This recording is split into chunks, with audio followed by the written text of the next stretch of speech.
Hello student, my name is Mamta. आज हम पढ़ेंगे chapter 4 quadrilateral, class 8, new book Ganit Prakash. ठीक है, आज हम इस वीडियो में सिर्फ इनकी प्रॉपर्टीज़ जानेंगे कि क्वाड्रिलेटरल क्या है। ठीक है, और इनकी जितनी भी प्रॉपर्टीज़ होंगी ना उनको हम जानेंगे। ठीक है, तो चलिए शुरू करते हैं। देखो, क्वाड्रिलेटरल यानी कि क्या, जिसकी 4 साइड्स होती है। कितनी साइड्स होती है? 4 साइड्स होती हैं। ठीक है ना, हम उसी को क्वाड्रिलेटरल कहते हैं। हम इसमें जानेंगे सबसे पहले, देखो यहाँ देखो, रेक्टेंगल एंड स्क्वायर प्रॉपर्टीज़ जानेंगे। ठीक है ना, रेक्टेंगल एंड स्क्वायर की प्रॉपर्टीज़। तो मैंने इसको सेपरेट लिख दिया है, मैं उसको ही समझाऊंगी आपको।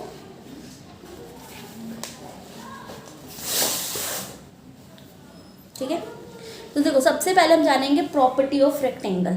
रेक्टेंगल होता क्या है? तो देखो रेक्टेंगल की प्रॉपर्टी क्या होती है, सबसे पहले ये जानेंगे। तो देखो रेक्टेंगल जो होता है जिसमें हमारी 4 साइड होती है, क्योंकि चैप्टर का नाम ही क्या है, क्वाड्रिलेटरल, जिसमें कितनी साइड्स होंगी? 4 साइड्स। ठीक है ना। अब इसमें देखो क्या होता है, जो ये मतलब opposite sides are equal, opposite angle are equal, और जिसके जितने भी एंगल होते हैं वो कितने के बनते हैं? 90 डिग्री के बनते हैं। ठीक है, देखो the angle are all right angle 90 degree. इसमें क्या होते हैं, जो एंगल बनता है वो कितने डिग्री का बनता है? 90 डिग्री का बनता है। ठीक है, मैं इसको नाम दे देती हूँ ABC एंड D। ठीक है, the opposite sides are equal length. अब देखो अपोजिट साइड्स आर इक्वल, मतलब ये वाली जो लेंथ होगी वो इसके बराबर होगी कि नहीं होगी? मतलब ये वाली लेंथ किसके बराबर होगी? इसके। और ये वाली किसके बराबर होगी? इसके। ठीक है, diagonal of a rectangle are equal length and they bisect each other. अब जो इसमें डायगोनल होता है, ठीक है, ये एक दूसरे को क्या करता है? काटता है। ठीक है, इसमें एक चीज़ और है, जो डायगोनल होता है, देखो ये काट रहे हैं तो किसी ना किसी बिंदु पे काटेगा, वो बिंदु को हम मान लेते हैं O। ठीक है, उस पॉइंट को हम क्या मान लेते हैं? O। अब जैसे मान लो मैंने लिखा ABC एंड D, OD किसके बराबर होगा? OB के। मतलब मैं कह सकती हूँ कि जो एंगल है OB, ठीक है ना, O और B किसके बराबर होगा? O और D के। क्लियर? फिर कह रहा है vertically opposite angle are same. अब इसमें जो ये vertically opposite angle are same, अब देखो इसमें क्या होता है, जो ये वाला एंगल है और ये वाला एंगल है, इसको बोलते हैं वर्टिकली अपोजिट एंगल। ये जितना होगा उतना ही ये होगा। क्लियर? अगला है the sum of all angle in any quadrilateral is 360 degree. अब देखो हमारा क्या होता है, जितने भी क्वाड्रिलेटरल होते हैं ना उनका सम कितना होता है? 360 डिग्री होता है। जब हम क्वेश्चन करेंगे तो साथ साथ हम ये भी समझते जाएंगे। ठीक है ना। अब इसमें एक चीज़ और देखते हैं, यहाँ देखो मैं बताती हूँ, एक फिगर है, जिससे ये हमारे पास फिगर है, इसको नाम दे देती हूँ ABC एंड D। हमने इसका डायगोनल बाइसेक्ट किया। हमने अब तक क्या पढ़ा? Opposite sides are equal. ठीक है ना, अब तक हमने क्या पढ़ा कि अपोजिट साइड सेम होती है, अपोजिट एंगल सेम होता है, सभी एंगल क्या बनाते हैं? 90 डिग्री राइट एंगल बनाते हैं। ये चीज़ हमने पढ़ी थी। ठीक है, अब इसमें हमने क्या पढ़ना है? हाँ, एक चीज़ और पढ़ी थी, vertical opposite angle are same. मतलब ये वाला एंगल इसके बराबर होगा तो ये वाला एंगल किसके बराबर होगा? इसके बराबर होगा। मतलब ये वाला एंगल इसके बराबर, ये वाला एंगल इसके बराबर, इसको बोलते हैं vertically opposite angle are same. ये अगर हमारा 60 डिग्री है तो ये भी हमारा 60 होगा। ठीक है, ऐसे। तो यहाँ देखो, अब हमेशा ना जब भी ये हमारा जो रेक्टेंगल होता है उसमें को हम जब बाइसेक्ट करते हैं तो ये वाला एंगल कितने का होता है? 60 का। ठीक है, ये एंगल कितने का होता है? 60 का। तो हमने पढ़ा अपोजिट एंगल आर सेम, तो ये 60 है तो ये भी कितना होगा? 60। ठीक है, हाँ एक चीज़ और, अब देखो जैसे मैं इसको काट रही हूँ तो ये बिंदु O पे कट रहा है। अब AOD मैं एक एंगल ले लेती हूँ ऐसे यहाँ पे साइड में। ठीक है, ये एंगल जो है मेरा O है, ये A हो गया, और ये हम D ले लेते हैं या B ले लेते हैं, कुछ भी ले लेते हैं। ठीक है ना। देखो ये वाला एंगल हमारा कितना था 60, ठीक है। तो अगर हमें कई बार ऐसे भी क्वेश्चन आता है फाइंड दी एंगल दिस, दोनों को अगर एक्स कर दे कि find the angle of x, तो हम क्या करते हैं, हमें पता है कि भाई जो ट्राइंगल होता है वो interior angle of triangle, sum of interior angle जो होता है वो कितने का होता है 180 डिग्री का होता है ना। यानी कि इंटीरियर एंगल ऑफ ट्राइंगल किसका होता है 180 का। मतलब ये वाला एंगल और ये वाले एंगल को अगर मैं सम कर दूँ प्लस कर दूँ तो टोटल किसके बराबर होगा 180 के बराबर होगा, ठीक है ना। साइड में मैं लिख के दिखा देती हूँ। जैसे मान लेते हैं मेरे पास ट्राइंगल है, मैं कहती हूँ x प्लस 60 किसके बराबर होगा 180 के बराबर होगा, ठीक है। x कितने x हो गए 2x प्लस 60 बराबर 180। 2x को यहीं छोड़ेंगे, 180 प्लस वाला उधर जाके माइनस में हो जाएगा 60, तो 2x यहीं छोड़ेंगे तो 180 में से 60 माइनस करेंगे तो कितना होगा 0, 2 एंड 1, 120।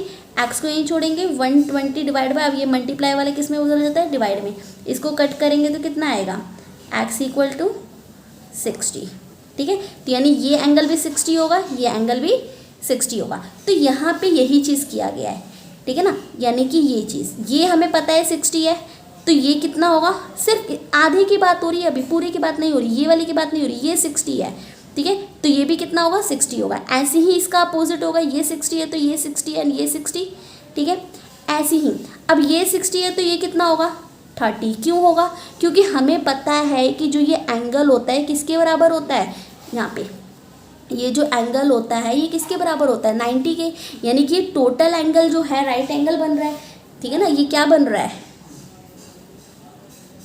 राइट एंगल बन रहा है ना।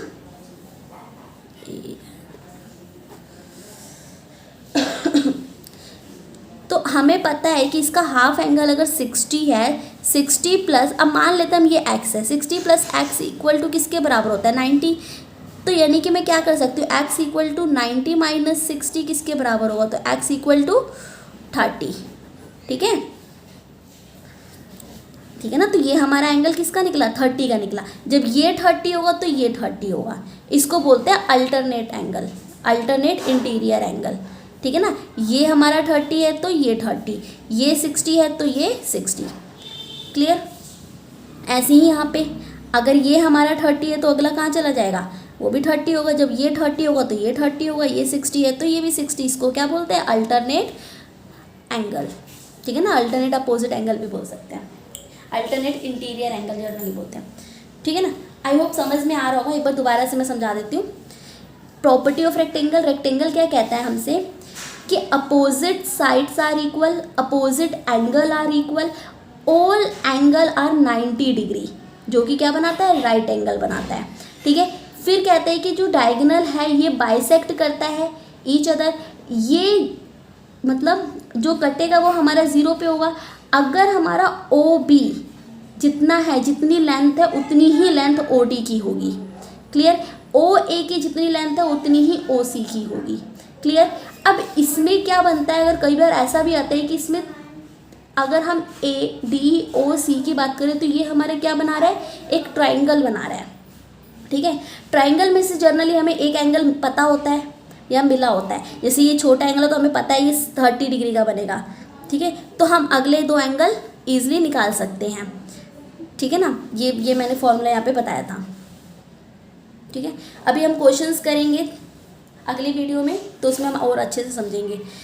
ये तो हुआ हमारा रेक्टेंगल। अब बात करते हैं प्रॉपर्टी ऑफ स्क्वायर की। तो ये देखो स्क्वायर ये है, इसकी प्रॉपर्टी हमने बचपन से पढ़ी है कि all sides are equal.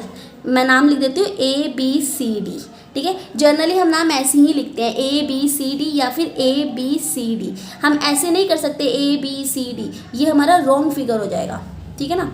ABC and D, इसमें हमें पता है भाई ऑल साइड्स आर इक्वल, मतलब अगर ये 5 मीटर है तो ये भी क्या होगा 5 होगा, ये भी क्या होगा 5 होगा। दूसरी प्रॉपर्टी क्या पता है ऑल एंगल आर 90 डिग्री, जितने भी एंगल होते हैं वो किसके होते हैं 90 डिग्रीज होते हैं, ठीक है ना। तो all sides of square are equal, opposite sides of square are parallel to each other. अब इसमें भी सेम उस रेक्टेंगल वाली प्रॉपर्टी लग जाती है। जैसे मान लेते हैं ये 5 है तो ये भी क्या होगा 5, क्योंकि हमें पता ऑल साइड आर इक्वल, ये भी 5 है तो हम कह सकते हैं ना अपोजिट एंगल आर इक्वल, ये 5 है तो ये भी 5 है, कह सकते हैं, ठीक है। The angle of a square are 90 degree, जो कि मैंने ऑलरेडी बता दिया कि इसके जितने भी एंगल होते हैं वो किसके बनते हैं 90 डिग्री के। The diagonal of a square are to equal length and they bisect each other at 90। अब देखो यहाँ पे इसका डायगोनल कटेगा, बिल्कुल कटेगा। अब इसमें एक खासियत बात क्या होती है ना, इसके जितने भी डायगोनल होते हैं ना ये 90 डिग्री के होते हैं, ठीक है। मीन्स ये भी 90, ये भी 90, ये भी 90 एंड ये भी 90 डिग्रीज के होते हैं, ठीक है ना। हाँ, इसमें भी सेम होता है कि ये से मान लो हम इसका मिड पॉइंट ओ ले लेते हैं तो ओ डी किसके बराबर होगा ओ पी के, ठीक है। ओ सी किसके बराबर होगा ओ ए के, क्लियर।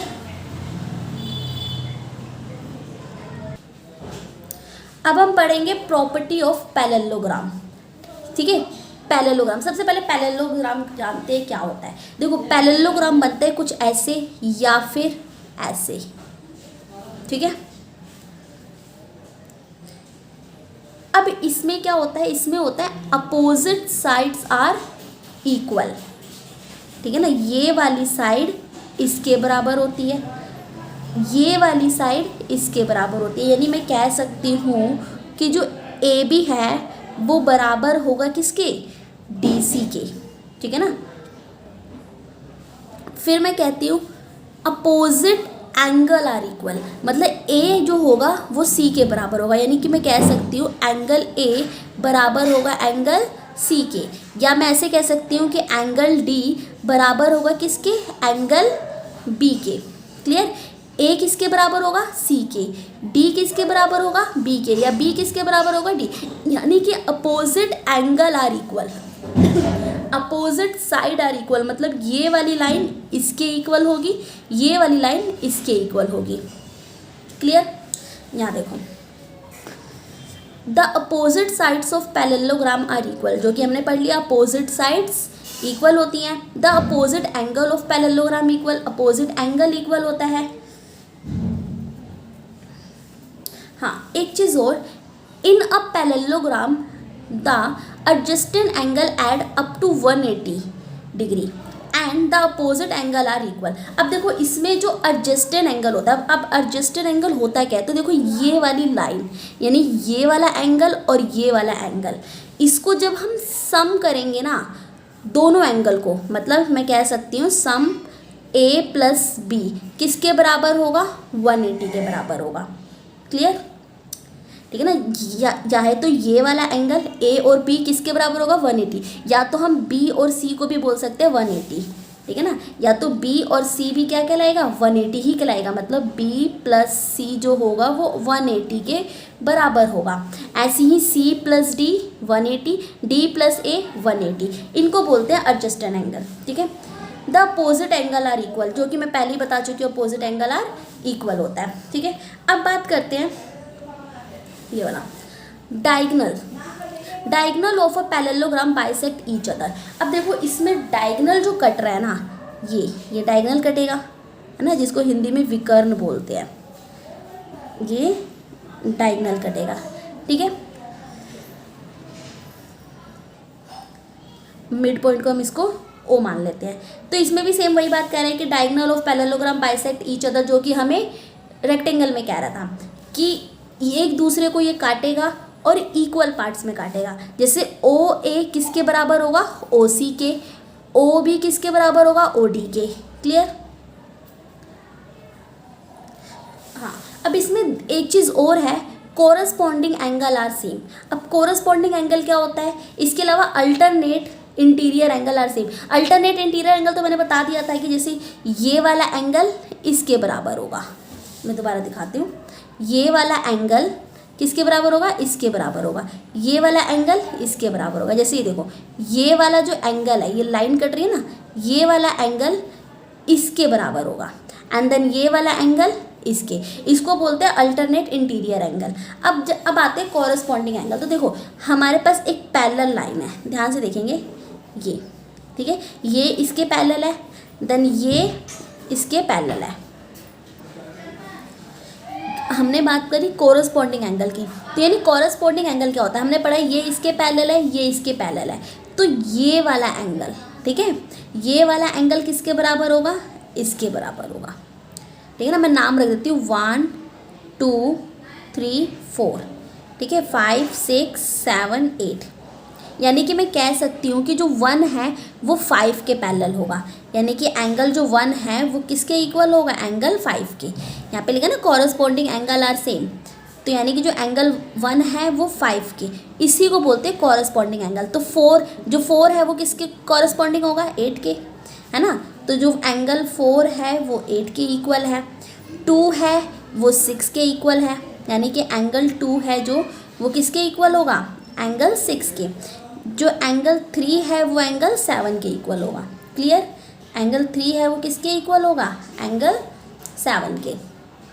आई होप समझ में आ रहा होगा। एक बार दोबारा देखते हैं। प्रॉपर्टी ऑफ पैरेललोग्राम हमें कहता क्या है, सबसे आसान भाषा में, opposite sides are equal, opposite angle are equal, diagonal bisect each other, ठीक है। पहला अपोजिट साइड्स आर इक्वल, ये इसके बराबर, ये इसके बराबर, यानी कि ए बी किसके बराबर होगा, डी सी के। Clear, D A C B के बराबर होगा, ठीक है। अपोजिट एंगल, एंगल ए बराबर एंगल सी, एंगल डी बराबर एंगल बी, ठीक है। डायगोनल बाइसेक्ट कर रहा है, तो यानी कि ओ किसके, ओ A angle O A O सी के, ओ डी ओ बी के इक्वल होगा, ठीक है ना। फिर कह रहे हैं हमें कॉरस्पॉन्डिंग एंगल, तो कॉरस्पॉन्डिंग एंगल हमने पढ़ ही लिया कि ये वाला एंगल इसके बराबर होगा, यानी कि जैसे मान लेते हैं इसमें अगर कोई लाइन एक्स्ट्रा निकल जाती है ऐसे, ठीक है ना, ऐसे हमें एग्जामिनर कुछ भी दे सकता है ऐसे यानी कि ये एक्स्ट्रा लाइन निकल रही है, तो ये वाला एंगल किसके बराबर होगा, इसके होगा। समझ में आ रही है, ये पूरे के बराबर होगा, ये जो पूरा एंगल है वो इसके बराबर होगा, इसी को बोलते हैं कॉरस्पॉन्डिंग एंगल, ठीक है, जो कि मैं यहाँ पे समझा चुकी हूँ। और अल्टरनेट इंटीरियर एंगल, ये वाला एंगल इसके बराबर, ये वाला एंगल इसके बराबर, ठीक है ना। जैसे अल्टरनेट इंटीरियर एंगल क्या कहता है हमसे, जैसे मान लो मैं यहाँ पे एक और पैरेललोग्राम बनाती हूँ, इसको कट करती हूँ, ठीक है, ये देखो, तो ये वाला एंगल जो होगा ना वो इसके बराबर होगा, ठीक है, ये वाला एंगल जो होगा वो इसके बराबर होगा।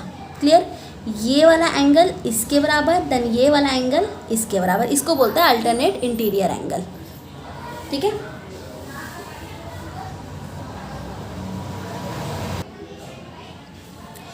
अब हम पढ़ेंगे प्रॉपर्टी ऑफ रोम्बस। तो देखो सबसे पहले रोम्बस की फिगर देख लेते हैं। ये थोड़ा थोड़ा पैरेललोग्राम की तरह है, थोड़ा थोड़ा स्क्वायर की तरह है, ठीक है ना। इसमें पैरेललोग्राम की भी प्रॉपर्टीज़ है एंड स्क्वायर की भी प्रॉपर्टीज़ हैं। तो देखो सबसे पहले तो ऑल साइड्स आर इक्वल, ठीक है। रोम्बस क्या कहता है, ऑल साइड्स आर इक्वल, लेकिन पैरेललोग्राम ऑल साइड्स इक्वल नहीं है, अपोजिट साइड्स आर इक्वल। तो हम इसको भी कह सकते हैं ना, अपोजिट साइड्स आर इक्वल, ठीक है। ऑल साइड्स तो ऑलरेडी इक्वल है ही, तो अपोजिट भी तो कह सकते हैं, ठीक है।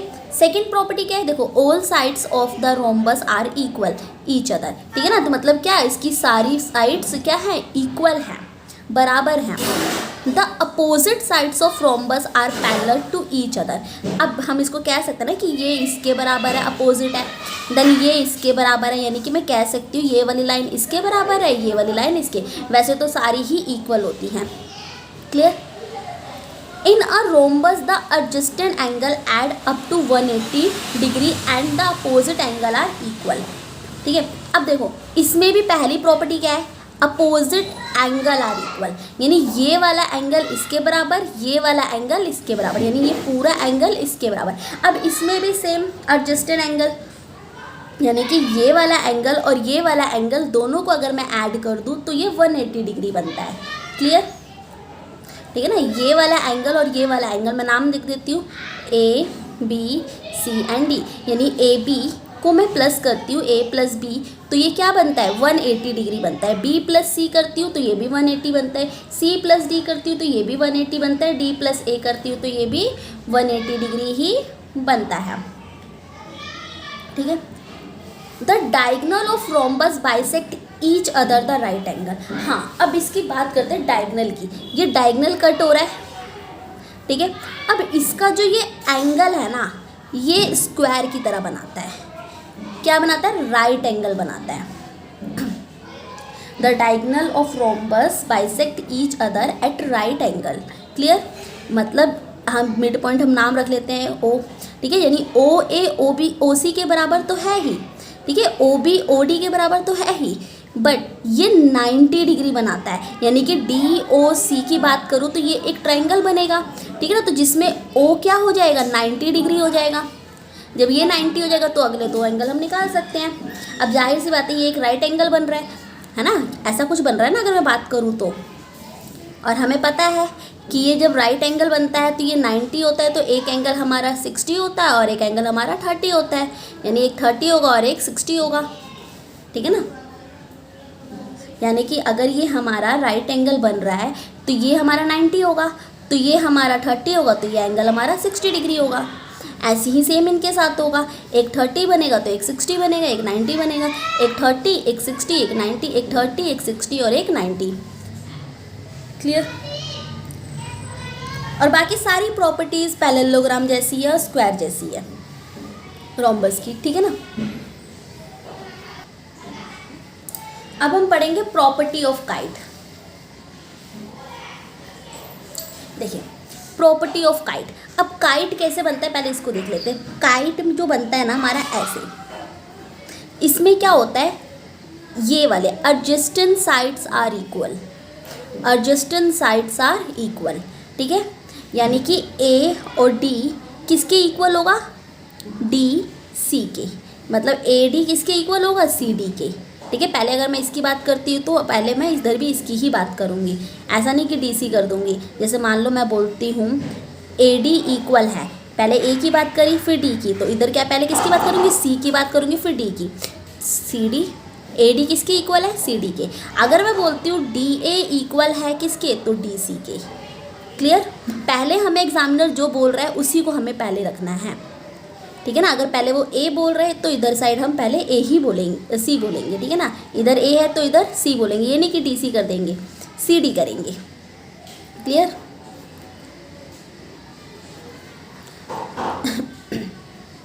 अब बात करते हैं, देखो ए बी किसके इक्वल होगा? सी बी के।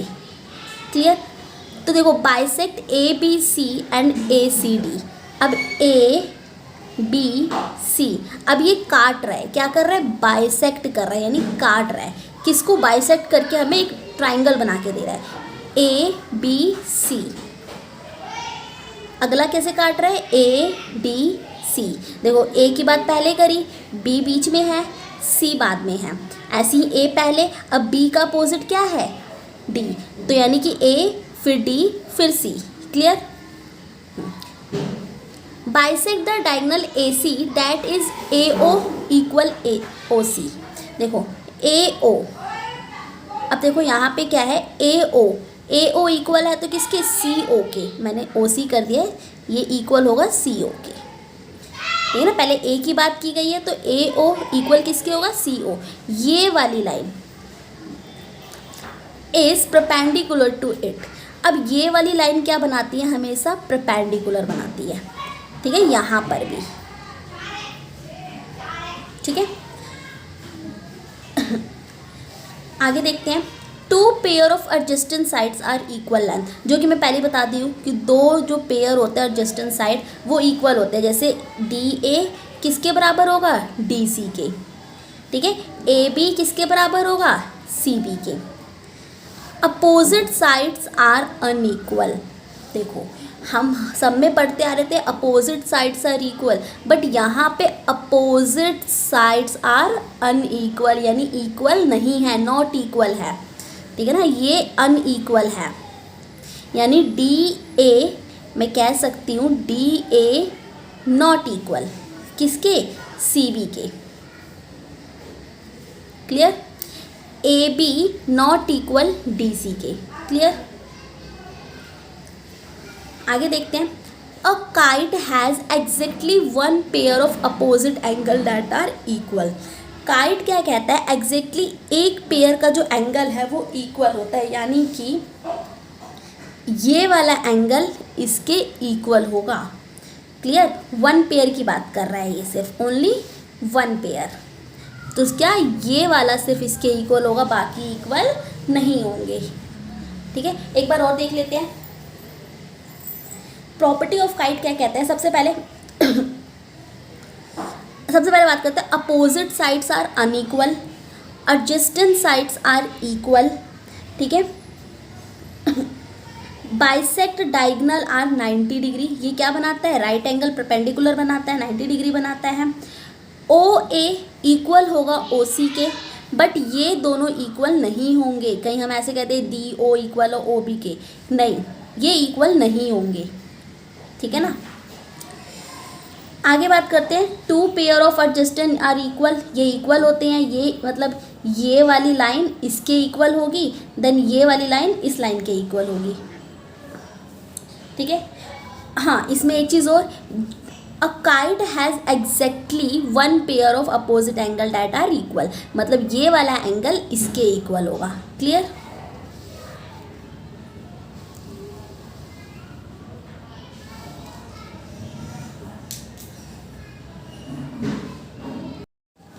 अब हम बात करेंगे प्रॉपर्टी ऑफ ट्रेपीजियम।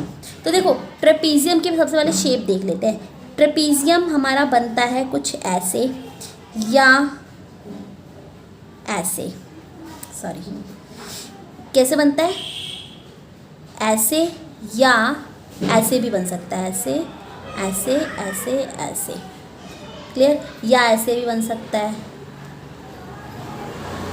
ठीक है। ये ट्रेपीजियम होता है। अब इसकी पहली प्रॉपर्टी क्या होती है, अपोजिट साइड्स आर पैरेलल, ठीक है। ये वाली लाइन इसके पैरेलल होती है, क्या होती है, पैरेलल होती है, ठीक है। सेकंड प्रॉपर्टी क्या है, देखो, अ trapezium is a quadrilateral with at least one pair of parallel opposite sides parallel, यानी कि मैं कह सकती हूँ पी क्यू जो है एस आर के पैरेलल है, क्लियर, मतलब ये वाली लाइन इसके पैरेलल होती है। नेक्स्ट बात करते हैं एस प्लस पी, ये दोनों क्या बनाते हैं, 180, ठीक है, जिसे सप्लीमेंट्री एंगल भी बोलते हैं या को इंटीरियर एंगल भी बोला जाता है। ये इसको हम ना एक लीनियर पेयर भी बोल सकते हैं, ठीक है। लीनियर पेयर क्या कहता है कि कोई भी एक लाइन है, ठीक है, बीच की, वो क्या बनाती है, 180 डिग्री बनाती है। ये देखो, कोई भी एक लाइन है वो क्या बनाती है, 180 बनाती है, चाहे वो ऐसे हो, ठीक है, चाहे ऐसे हो, ठीक है। तो S प्लस P, जो S और P क्या बना रहे हैं, ये वाली लाइन और ये वाली लाइन को जब ऐड करेंगे तो वो क्या बनाएगी, 180 डिग्री बनाएगी। ऐसे ही R प्लस Q को ऐड करेंगे तो क्या बनाएगा, 180। इसको हम को इंटीरियर एंगल भी कह सकते हैं या सप्लीमेंट्री एंगल होता है ये। When the non-parallel side of a trapezium have the same length, the trapezium is called a isosceles trapezium। अब देखो, जो इसकी सेम लेंथ होती है इसको क्या बोलते हैं, आइसोस्केल ट्रेपीजियम बोला जाता है, क्लियर। ट्रेपीजियम में इतना ही है। हाँ, एक चीज़ और है, जैसे ये वाला एंगल और ये वाला एंगल दोनों मिला के क्या बनेंगे, 180 बनेंगे, ठीक है ना। तो हम इससे हम जज कर लेते हैं कि ये वाला एंगल दोनों 180 है, तो ये इसके अपोजिट होगा, देन ये इसके अपोजिट होगा, ठीक है। बट ये दोनों लाइन 180 होनी चाहिए, ठीक है।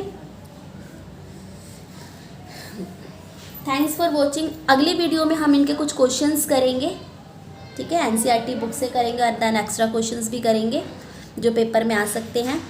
वीडियो अच्छी लगे तो लाइक एंड सब्सक्राइब ज़रूर करें और कमेंट में ज़रूर बताएं कि वीडियो कैसी लगी आपको। Thanks for watching.